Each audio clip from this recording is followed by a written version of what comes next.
വിജയകുമാരി ആൻറ്റിയുടെ കഥയാണ് കേട്ടോ. സൗദിയിലായിരുന്നു കുറേ നാൾ.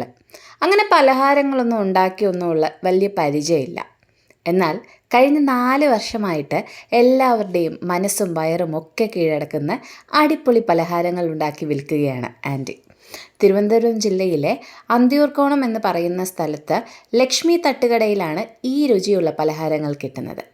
വെളുപ്പിനെ 5 മണിക്ക് തുറക്കുന്ന കട രാത്രി 7 മണി വരെ ഉണ്ടാകും കേട്ടോ. കടയിലുള്ള പലഹാരങ്ങൾക്ക് പുറമെ ബൾക്ക് ഓർഡേഴ്സും എടുക്കാറുണ്ട്. 15 തരം പലഹാരങ്ങളാണ് ഡെയിലി ഉണ്ടാവാറ്. നെയ്യപ്പം, വാഴയ്ക്കപ്പം, ഉള്ളിവട, അങ്ങനെ ഒരു നീണ്ട ലിസ്റ്റ്. വാഴയ്ക്കപ്പത്തിൻ്റെ പ്രത്യേകത എന്താണെന്നോ? നല്ല കടലമാവിലാണ് ഉണ്ടാക്കുന്നത്.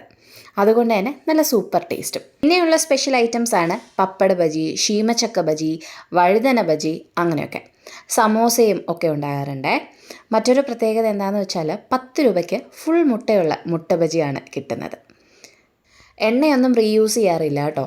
15 ലിറ്ററോളം എണ്ണയാണ് ഡെയിലി യൂസ് ചെയ്യുന്നത്. ഞാൻ തിരികെ പോരുമ്പോൾ ഒരു ലോഡ് പലഹാരങ്ങളുമായിട്ടാണ് കേട്ടോ വന്നത്. നല്ല പലഹാരങ്ങളൊക്കെ ട്രൈ ചെയ്യാൻ താല്പര്യമുണ്ടെങ്കിൽ ഒന്ന് പോയി ട്രൈ ചെയ്ത് നോക്കൂ കേട്ടോ. അപ്പോൾ സ്ഥലം മറക്കണ്ട, തിരുവനന്തപുരം അന്തിയൂർക്കോണം ജംഗ്ഷൻ.